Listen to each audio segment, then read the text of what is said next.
Chef Lori is with us, and we are ready to tell you about some great snacks that you can make for your Super Bowl party. Now, the Patriots may not be in the Super Bowl, but that doesn't mean that we can't enjoy some great homemade potato chips or some garbanzo beans or all kinds of other things. Wait until we tell you how you make this sandwich over here that is being compressed as we speak.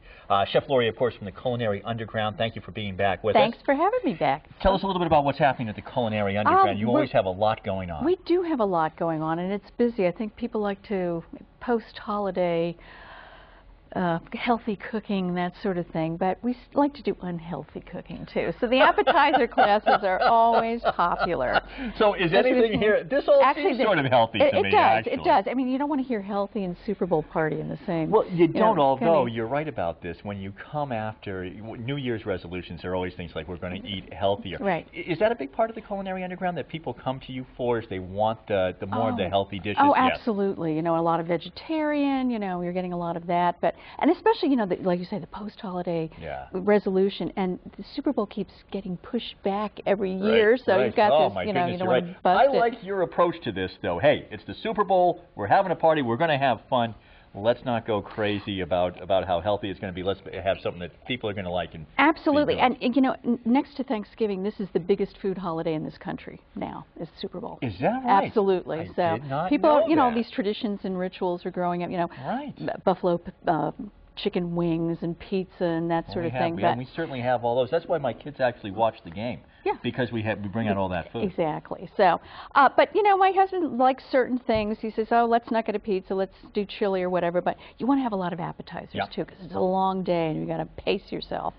So, so I look at this, and you know, economically, some of us are still feeling the pinch. So I try to keep that in mind as well. So I've prepared a couple of things.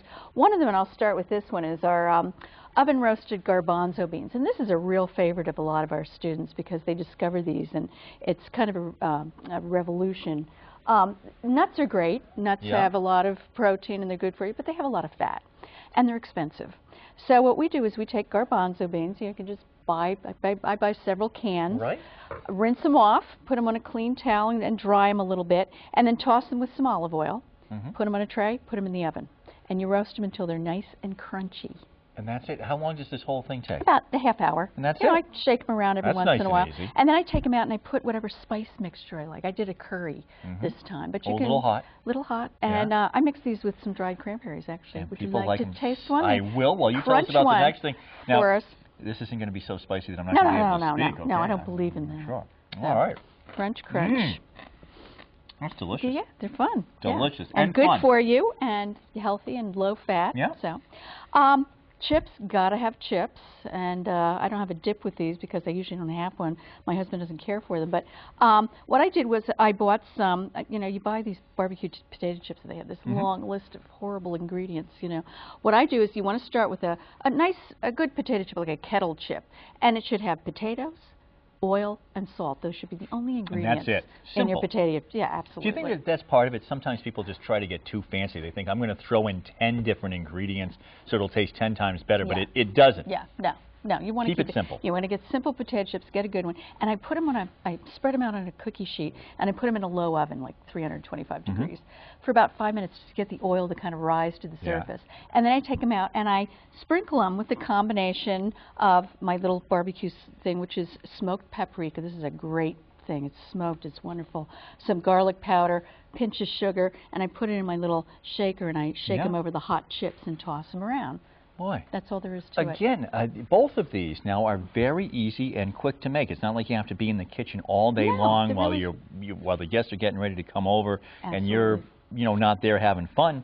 These are quick and easy to make. Yeah, and healthier than the ones with all the... But just the presentation, too. I mean, when people come out and they see this at your Super Bowl party, they're going to say, this is great, I want to have these, I love these, and they'll think that you spent hours making them. Oh, yes. They're always impressed with the potato chips, right. And then, you know, you have to have kind of a main course. So my husband likes a big, what you call in New England, a grinder. I'm from Philly. We call them a hoagie. Yeah. You know.